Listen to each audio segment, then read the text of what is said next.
Welcome, everyone, to the HeartSpace podcast. This is very impromptu, very spontaneous. Today, on the podcast, I have the lovely Lily Ma, who's also my girlfriend. Thank you very much. You might want to lean in when you're I have speaking. to lean There you in. go. Well, There thank you go. very much for having me. You're more than welcome. It was a lot of effort for me to walk. I mean, A few feet. you're at least several feet from where you were sitting a moment ago. And you disturbed me watching a wonderful YouTube video for this. And what video was that? JP Sears. Oh, okay. So it was actually pretty good. I thought it was going to be some nonsense, What? like some skincare or something. I do not watch nonsense. Hmm. What are we talking about today, Well, David? I thought today we could just talk. We can just do a little impromptu podcast and talk about some of the things we're doing. So maybe I'll ask you first. Like, what are some of the things you're currently doing? And we'll keep this from maybe the context of what are we doing to grow? What are we interested in at the moment? What's been helping us? Give some tools to some people. I'm not prepared yet. Can you go first? I can, but like, I already know some of the things. You're looking at a lot of the law of one, Oh, yeah, for that's example. right. You know, I think that's been mainly what you've been focusing on. So I would I mean, you talk to me about it all the time, but I Okay. haven't personally gone into it. So maybe you can tell people about the law of one, a little bit about the law of one. So the law of one is, well, there are different versions of this that you can look into. You could go on their website, which is lawofone.info, I believe. We could put in the Yeah, we'll put it description in the below. description. So all the information you could access for free. You could also buy their books, and you could look at the audiobooks and all of that. So basically, the Law of One are teachings from the humble messenger that they refer to themselves as Ra, which is a sixth density being. So according to the Law of One teachings, we have 8 densities, and densities represent the evolution that our soul goes through. So right now we're in the 3rd density, and as we go up the density, we become mentors for the densities that are lower. I mean, it's weird to call it higher or lower, but that's just the measuring It's just system. that we need, yeah, it's just We if have- we measure it. Yeah, there's no better or worse. It just is. It's the It's like the acorn in the tree. There's no better Yeah. or worse. Yeah. So I kind of look at it, it's very similar to us having pets, having dogs and cats and other kinds of piglets. Piglets. People have piglets. Okay. So how we mentor dogs and how we help them in their evolution, like we're us naming the dogs, human names is a way that we're helping them go up the evolution scale without us even knowing. Like you could, that's just the nature of things. So that's that. A lot of the stuff in the Law of One is very much out there. And I don't know for absolute truth if it's true or not. I just look at the things that resonate with me, and one of the things that really resonate with me with the Law of One is the belief system that we are one. So Okay. what we do as an individual, it impacts the whole, which is the rest of us. So we're all part of this collective consciousness, and it's just to keep that in mind in a way that we're not alone in this, and at the same time is taking responsibility in your own evolution and of your own consciousness to help other people. So that's the most important teaching So it's like for the me. generalized, like, idea behind it. It's the main idea behind it. Yeah, and the generalized idea behind it is that we're all going to return to source consciousness, and everything that we do is to accelerate the process or not. Yeah. But the choice is yours. So if you want to rapidly accelerate that process, you do things that are more in the service of others, in terms of like just being unconditional love, and also helping yourself. Or if you don't want to, you continue to do things that harm the planet.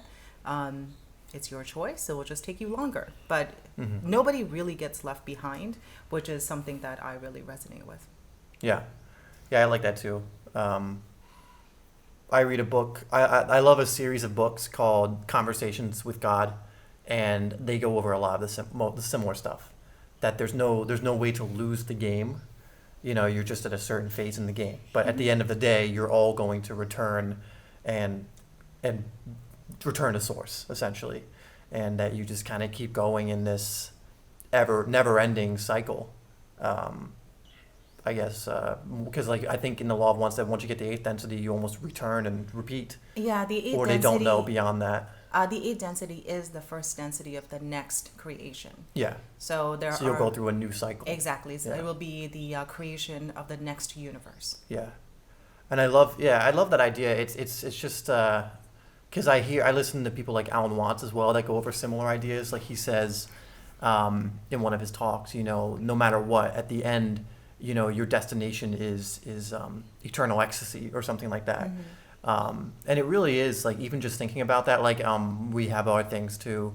Like one of the mantras is everything's going to be okay that I follow, which is just such a weight off your shoulders a little bit. And when you look at stuff like this too, if it resonates with you, for me it's that as well. It's kind of like, oh, okay, there's no real place for me to get to, so to speak. It's more just being in my heart and allowing myself to be guided, because I think we get bogged down and I know I do in certain things that maybe aren't as important, but I feel like I have to do, if that makes sense. Yeah. So I love these kinds of explanations of these things, especially the idea of like you're always in process, because I think we have this idea that there's like this destination we need to get to, where with a lot of these like law of one, or you look in conversations with God, or a lot of these ideas, it's like, well, sure, there are levels to it, but in the end, you're always in process. There's never like a mountaintop, so to speak. Yeah. It's what's interesting is that when you say to someone that everything is okay, there are a couple of reactions that you can get. Sometimes it would be very much, oh, thank you. I really appreciate that. Sometimes people just need to hear somebody else say that everything is going to be okay. It gives them the peace of mind. And on the other side is people get very angry. So I don't know what your experience is with that. Can you talk more about that? With whether people get angry or not? Yeah, like have you come across people, because you're like, everything is okay, and then they're like, that's not okay. Yeah, okay, fair enough. I actually do find that is the more common response. When I'm saying like the philosophy of, oh, everything's going to be okay, this is more something that I know really helps me. But I think it really helps me because I have a different level of awareness in the sense of this stuff. Like I'm rooting that saying everything's going to be okay in this stuff. In these ideas, because if you don't have the awareness of these ideas, then it could just almost be like, it could sound condescending to you, it could sound preachy, like, oh, don't tell me everything's going to be okay, you don't know my life, kind of deal. But when you look at the law of one, and you realize we're all in this together, and you take away the separateness of the whole situation, then in a way, I may not know someone's life personally, but backed by these ideas, you go, well, I know where you're going to end up if you believe in these ideas, right? In the end, oh, no matter what, everything's going to be okay. So yeah, I would say it does take a certain level of I think the reaction to that is going to be based on the awareness of the person you say it to, or the energy of the person you say it to, because some people, they just don't want to hear that. It's like the thing that popped up for me is the joke we always made about Kyle, like him coming on stage going like, my problems are unlike anybody else's problems, or whatever he does, which is, it's really funny because he probably gets a lot of people who come to him and go like, my problems are unique and no one has my problems. When he's worked with so many people, he usually probably finds actually people seem to have the same problems, just in maybe slightly different circumstances or different ways of getting there. So I think it's going to depend where that person is in their life, especially I think their awareness, having experienced maybe some of these things, being exposed to some of these ideas, which will determine their reaction. Because again, if your biggest issue is just dealing with anger, or you're in fear a lot, or all these other things, you don't want to hear everything's going to be okay, even though that might be exactly what you need right now, in the sense of, like, you're in fear and you need someone to really show you that everything's going to be okay. The problem is no one can really show you unless you allow them to show you. Yeah. So, yeah, I'd say in my experience, the reaction that I see more is of probably anger or frustration at that kind of thing. But I only think that's the case because the consciousness level on the planet is majority below a certain level, which would be more catabolic, which would just mean life-destroying. But I think we're growing into more of an anabolic place, which would be life-supporting. So more and more people would understand that everything's going to be okay from a very visceral level instead of like a heady level. Yeah, yeah. I think it's like what you were saying before, is that people are like, well, you don't know my problems, you don't know my unique situation.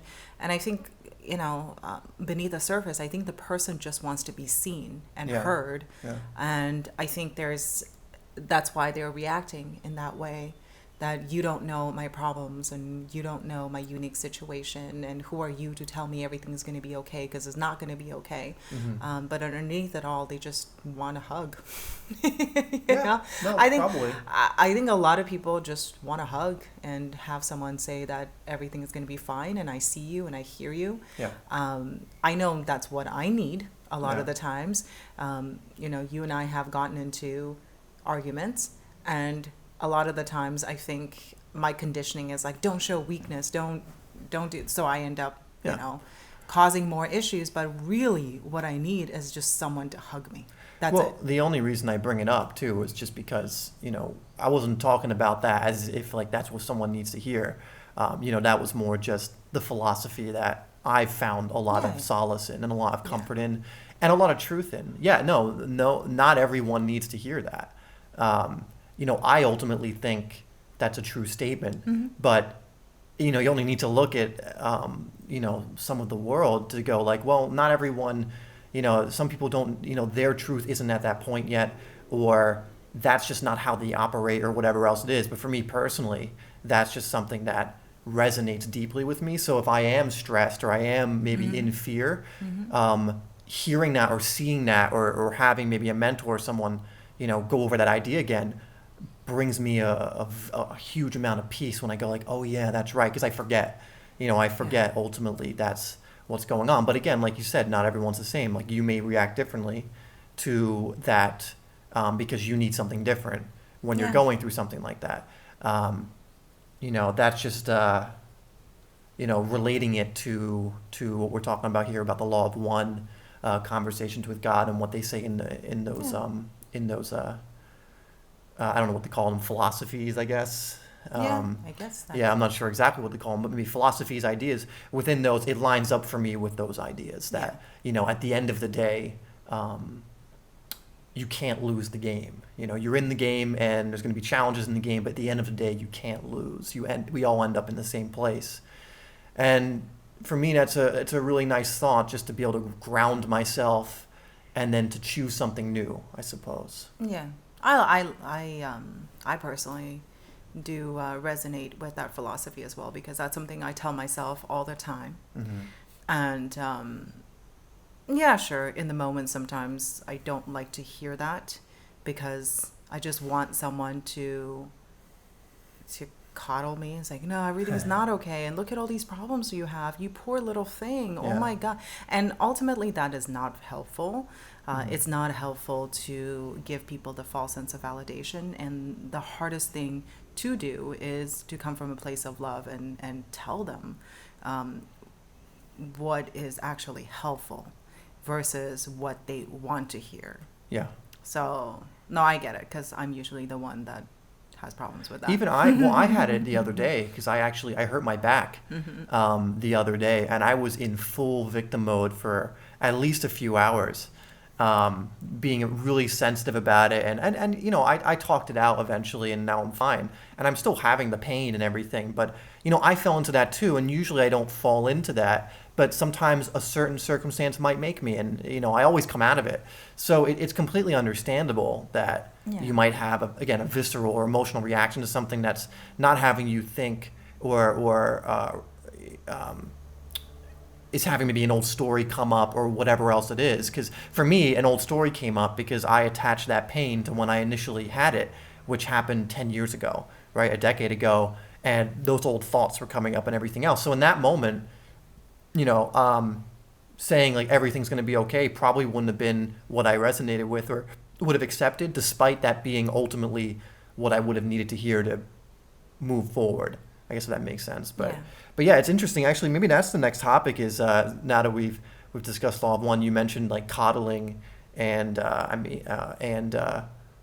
things related to that versus doing what might be harder and not giving the person what their ego needs, but maybe what their soul needs or something along those lines. Maybe you can speak to that a little bit because, I mean, you do coaching one-on-one with people. You probably have a lot more experience with being able to navigate these waters, so to speak, where I've never really had that.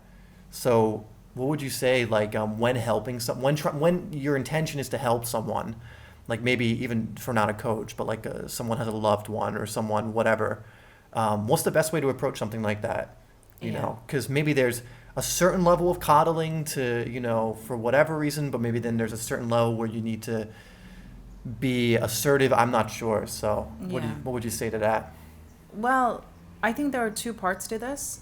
The first part is you, the person. So always working on your own beingness. That's why it's so important to grow yourself. It's something that we started with, right? Mm-hmm. We started talking about what are some of the things that we're doing to grow and evolve. Mm-hmm. That is the most important work that we will ever do, is to work on ourselves, give to ourselves, look at our own blind spots, do the shadow work, integrate our shadow side into everything, and always keep checking in with yourself to make sure that you are actually coming from a place of love and not fear. Mm-hmm. So that's first part. And the second thing, so that's a daily practice and a daily ritual that you and I do. And we know when we're off, when we're not diligent with our practices. So that's the most important thing. Yeah. Before we even try to help anybody else, you have to help yourself first. Make sure that you're giving from your overflow as opposed from your empty cup. So that's that. Like, most people should not be helping other people. Before they help themselves. Exactly. I knew this from my own experience. I became a coach over 3 years ago now. I became a coach from a perspective of like I needed to fill my own cup. So it was probably not the best time for me to start, but ultimately looking back, it was also good because it actually thrusted me into personal growth and spiritual growth. So it did work out. So that's the first thing. You had to become that in a way. I had to. Yeah. Like I had no choice. To become a good coach. You had to. So it was good in a way. Like maybe when you started out, it was like, and you were giving, you had free sessions. But then as you started to become more of who you need to become to be a successful coach, then everything started to fall into place. It did help. It did give me the push. I don't know if I would have explored so many different spiritual growth practices if I wasn't a coach. So it was good, but I had a lot to work on. So that's the first part. The second thing is to moment-to-moment awareness. If I'm working with someone who is going through, and again, it's so contextual. If I'm meeting a person for the first time, I have no idea what's going on. I don't know if that's the first time they told me that story or they're telling that story. I don't know if they're always like this. I don't know if this is just like a rare thing. So it's more difficult if I don't know the person. So I have to be a little bit softer and use more inviting language instead of just, flat out coming out and saying something, and always moment to moment checking in with myself. It's like, am I doing this from a place of fear or a place of love? For example, a place of fear would be fear of rejection from them. So if I'm working with someone for the first time, there's a potential that they will become an ongoing client. Am I saying certain things because I'm afraid that they will not sign on with me, or am I actually coming from a place of love with the care of that person? So always checking in with yourself. moment to moment. That's what I do, and that's what I would suggest everybody to do. Like, am I saying this because I'm afraid that they are going to get their feelings hurt, or they might not want to talk to me as a friend anymore? Or am I afraid that they might think of me as less of a parent because I said something? Is this because I want to feel validated? So always checking in. Like, if you don't know what to say, don't say anything. And then check in, and then you could, and usually when someone's going through something, they're doing most of the talking anyway. But this is coming from someone who you don't know.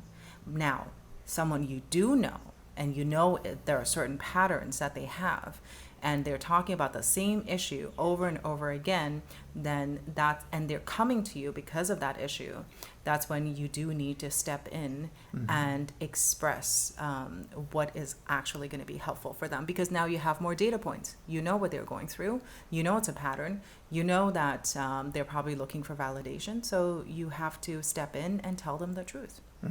The truth, like, obviously there's no absolute truth. The truth in what's going to help them. Yeah. Because if they're saying, I want this, and you're seeing like the glaring thing that's preventing them from getting that, and you know how to get that, for example, then there's no real way you can beat around it. It's kind of like that. It's that, or just continue getting this result. Yeah. And it's like, I think that's an important distinction, like what you said, like the difference between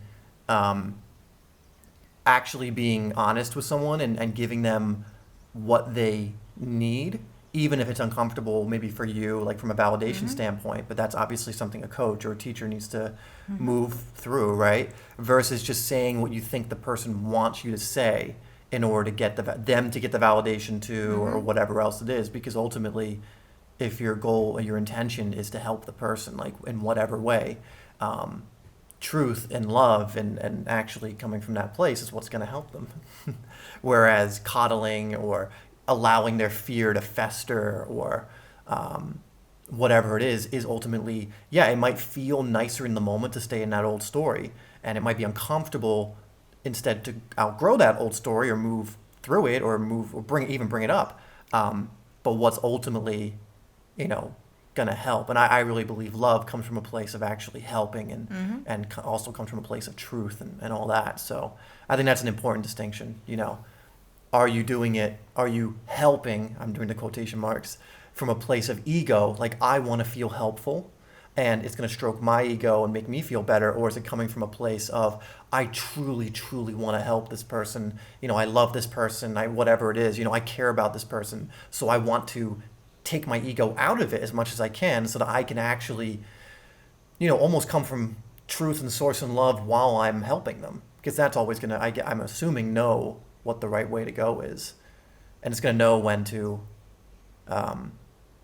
maybe come forward with a not a harsh truth, but a more assertive truth that they need to hear, or something of that nature. I mean, tell me if I'm wrong, but I mean that to me seems like an important distinction, like getting your ego out of there. Yeah, and just exactly, because sometimes people will be like, well, if you want me to tell you the truth, then fine, you're fat.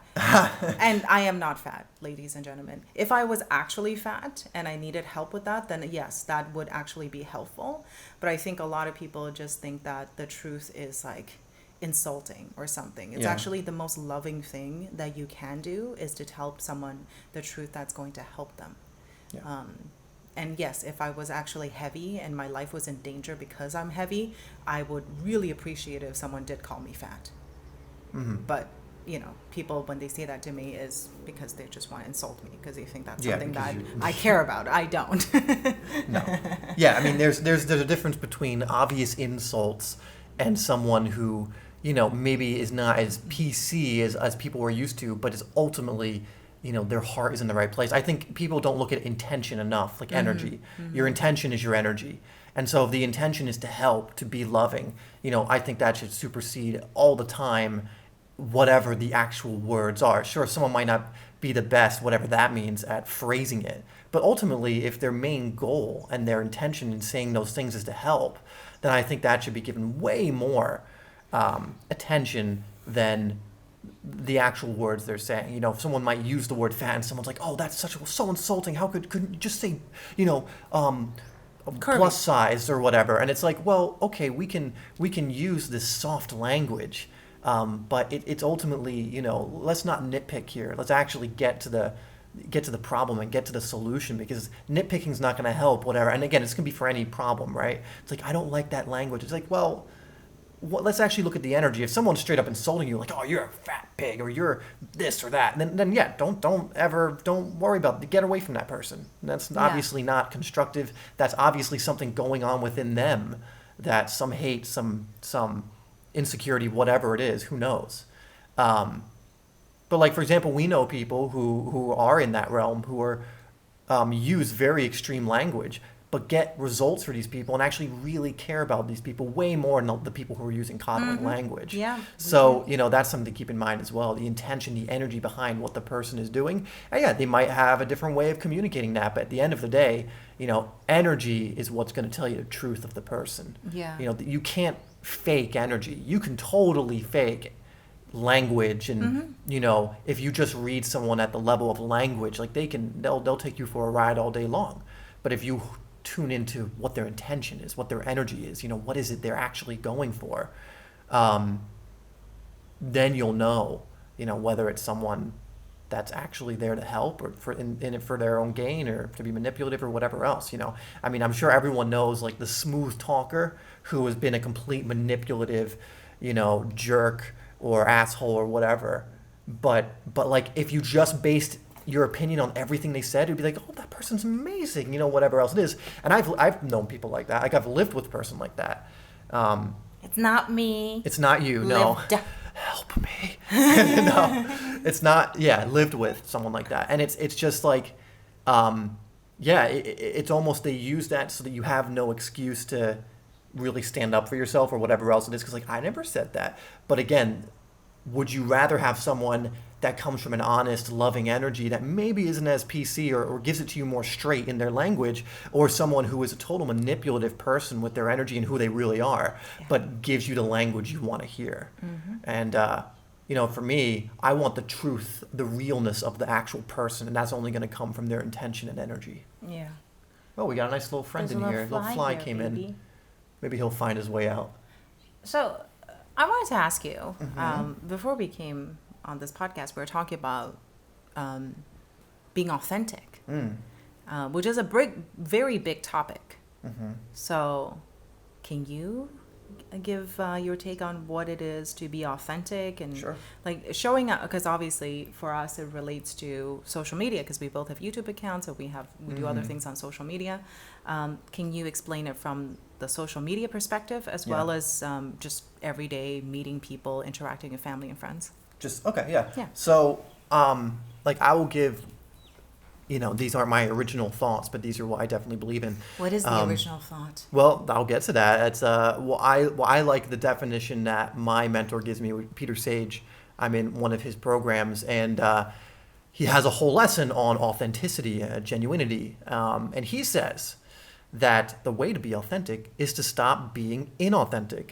And it's so simple, and I agree with him that I think this is something so many people complicate, because if you're trying to be authentic and you make it about a cerebral thing, you automatically shift yourself into being inauthentic, to being disingenuous, because you can't think your way into authenticity. You just are being authentic. You are being who you are.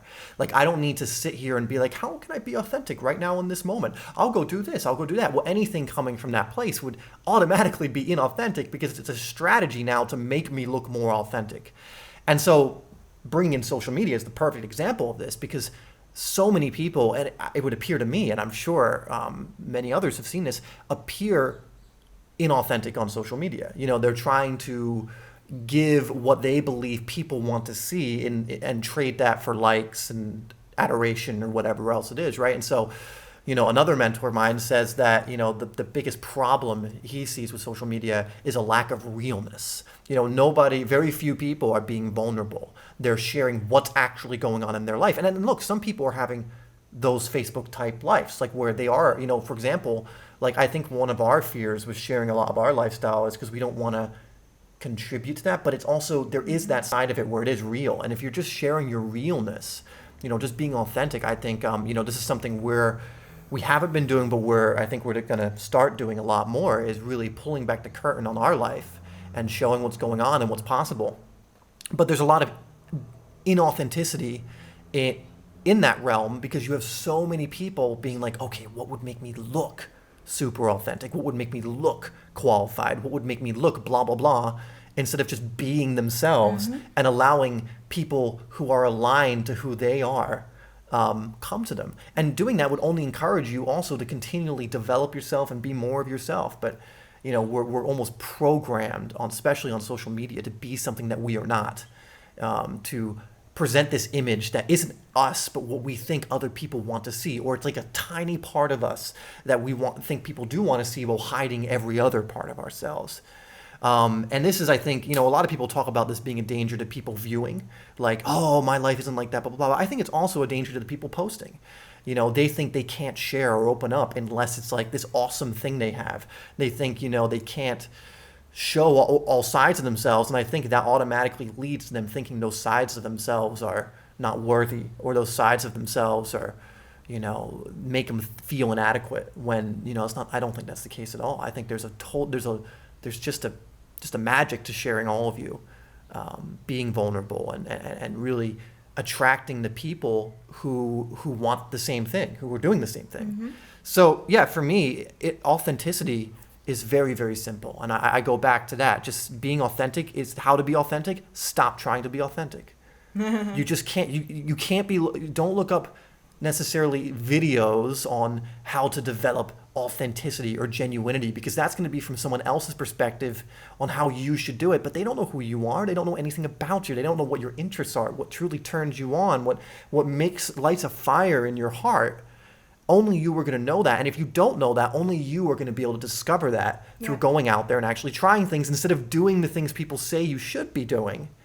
Like, oh, well, you got to show yourself, just on your vacations. You got to show only, I don't know what people do. I unfollowed everyone, so I don't follow really anyone anymore on the social media. That's so funny. But it's like that kind of thing. And again, like, this is where we got a little too heady with it, because we're like, oh, we don't want to genuinely share some of our stuff, because what if it makes people feel a certain way? But if it's real, then I think it inspires people. If it's fake, then I think it's what causes people to feel inadequate. Because like, I follow people who they post what they're doing, but it's real. They are doing it, and they're giving permission to other people to do the same. To be like, look, you can live this life. You can do this. I'm not saying it'll happen overnight or this, but I have developed my life in this way.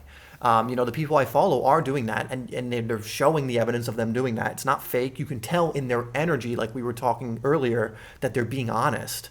That they're, again, why energy is so important, because they could just say, like, yeah, but, on Facebook, like, put up a, whatever booty pic with, like, an inspirational quote, like that kind of thing. Are you talking about me? No, you've never put up a booty pic. I've never done that. I've never. I know. It's not authentic to me. You do on Coconut's account. But it's, it's also not being afraid to share those things. But most people are sharing those things when they're only doing it because they think that's the authentic thing to do, or they think that's what they're supposed to do. Yeah. And we almost discourage being ourselves, when who you are is beautiful, is amazing, is miraculous. It really, really is. Whatever your struggles are, whatever, your wins are, whatever else it is, if it's the real you, to me, that's magical. That's amazing. And especially on social media and in real life too, people aren't really showing the real them. And to me, the real you is a divine, co-creative, infinite being. I'm not talking about the label you've attached to yourself. I'm talking about the real you, who you actually are, what you actually are. And, even going over your struggles, can be, don't go on. I'm not talking like going on and like moaning about things necessarily and perpetuating maybe a victim mentality. But what I am saying is, people just want that realness. If you had that struggle you overcame, why not share it and inspire others who might be going through the same thing? If we go back to the overweight thing, I mean, how inspirational is it who's someone who's like 350 pounds and then loses like 200 pounds? I'm not someone who's overweight, ever been, but even to me, that's inspirational, because I know, I can imagine how hard that is to do, so but that's real, right? It's not like they're only then sharing themselves as the person at the end of it. They're sharing the journey. Yeah. We all think that by removing our warts, so to speak, our what we call imperfections. You trying to see if I have any actual warts? You don't have any warts. But our emotional or spiritual warts or whatever they are, we think by hiding those, like that'll be, that's a good thing, in that, in the sense of I can't share all of myself, when in reality that's a lot of what people can relate to. That's a lot of what someone right now in the world is going through, and maybe through your message it helps them. Maybe through your journey you show them what's possible.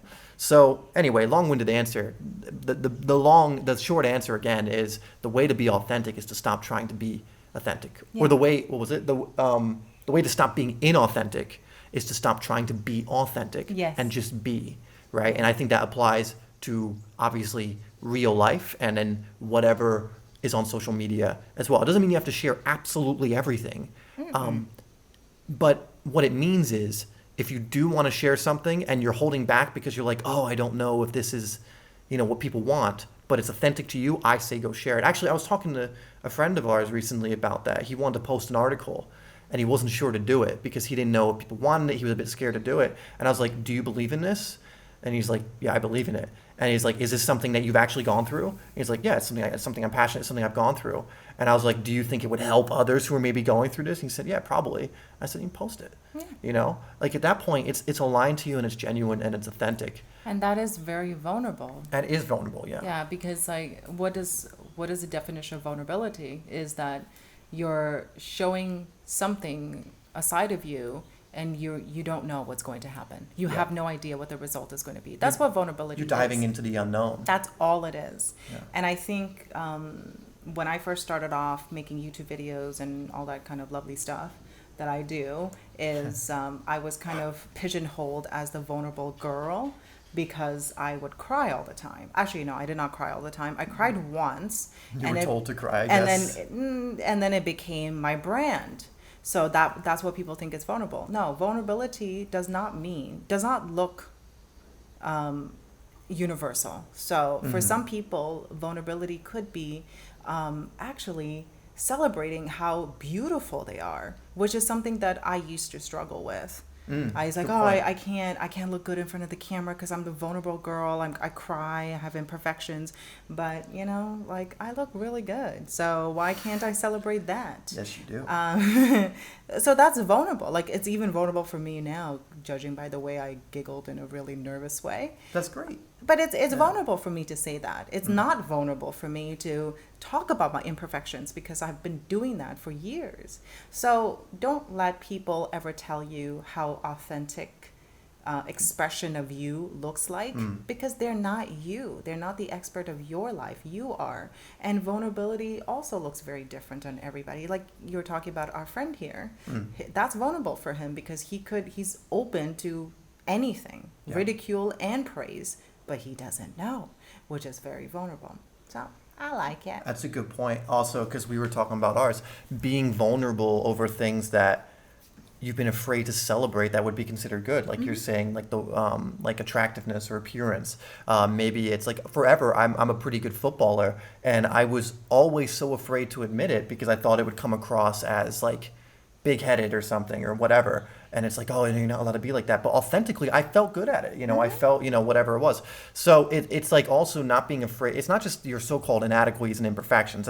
And we could go on a whole tangent on like what imperfections and inadequacies, we can go on that too. Because I would argue that you don't really have imperfections in a sense until you measure it. Like that's not a call to not improve yourself because you should. But anyway, that's again a whole tangent that maybe we'll discuss sometime else. And I lost my train of thought by thinking of that tangent. What was I saying? Can you stop giving me the cocoa face and actually, what was I saying? You don't remember either, do you? Talking about there is no such thing as imperfection. No, before that. Oh, I don't remember. Well, my I attention think span starts to go at the 20-minute mark usually. Well, we're at like the 40-ish minute mark, what? I think. Yeah. We've been talking that long? Yeah, we're like, I think. No, it's like 9 minutes, no? No, that's the third one. What? Yeah. We've been talking that long. Wow. It's just because we just love it. We love talking. That's what it was. It was a lot of people, think like when it's vulnerability, it always has to be these so-called imperfections and inadequacies. Sometimes it can be like celebrating your wins. For example, like I always struggle to do that, like to celebrate the good things, the so-called the things I called good. If I used to be able to, I still struggle with it. Like I never used to be able to take a compliment, for example, because I was so yeah, because it was just so hard for me to receive that. So it's also understanding like sometimes being vulnerable is celebrating your wins and not caring if people are like, oh, you're so arrogant. It's like, no, if you're happy and excited about that, then share it. And again, you don't have to share everything, but it's just being authentic means, again, stop being inauthentic. And if through that authenticity, through that actual authentic feeling, you want to go do this or share this or be vulnerable with this, love your life and celebrate it. I mean, what a concept, how dare you? Go do it. Because I think that's where we're going with like sharing some of our life. Because we sometimes every now and then people will get a glimpse into where we live or whatever. And they're like, oh my God, it's so this. Yeah. We're like, why are we sharing this? Yeah. Why are we sharing this with people? Like, this is our lifestyle. This you can, like we are living, we're walking the talk, so to speak. And we can also, a lot of our stuff can help you do the same if that's what you want. So like that's kind of a phase we're in as well, being a little more vulnerable with that. Because of course there will always be people who come along with that potentially that are like, oh, you're, lucky you, or like, oh, it must be nice. It must be nice. Must be nice to have that kind of life. Or kind of like, oh, well, why do you have to shove this in my blah, blah, blah? And it's like, so there's still a level of vulnerability there, but it's also just about if that's what we want to authentically do. And I'm excited about doing that because I do want to do that. We should do that, boo-boo. So we are going to do it. We'll bring our phones. Yeah, we never bring our phones anywhere. We don't ever bring our phones. But when we like go out to dinner and stuff. We just have to make an agreement that we're not going to be on our phones the whole time. I don't think we do that anyway. Anyway, that sounds, with this casual talk, sounds like we're coming towards the end of this. So, I want to thank my lovely guest. You're welcome. You can find Lily. I will put her channel link down below. She talks about a lot of similar stuff that I do, obviously. But she also dives deeper into concepts like Law of One, the Great Awakening, things of this nature, which I don't have as much information and knowledge and experience with. So if you want stuff like that, definitely go check her out. What are you doing? Are you just okay? Fine. So go check her out. We'll put the link down below, and we may do one on her channel. I would like to. You would like to? So I have a topic. Okay, perfect. Men versus women. Dun, dun, dun, dun, dun, dun. So hop on by to see. Are we actually going to do that? Yeah, I want to do it. You want to do that? Okay, fine. We'll do that. Now. So if you want to hear a possibly inflammatory podcast coming onto Lily's channel, go check her channel out. It'll be out at a similar time, I believe. And she's going to continue just doing this weird little dance next to me. But we will see you over there, hopefully. If not, thank you so much for tuning in. Please leave a comment with future suggestions for podcasts or anything else. And as always, I love you. And say goodbye, Lily. Bye. Bye-bye. Those Cokes. That was Coco. It's still going. Look at Oh my God! I have one follower that's not you or my mom. That's what happens. They're bots, Coco. They're not. It was a private account. It's a real person. All right. Here we go. It's a real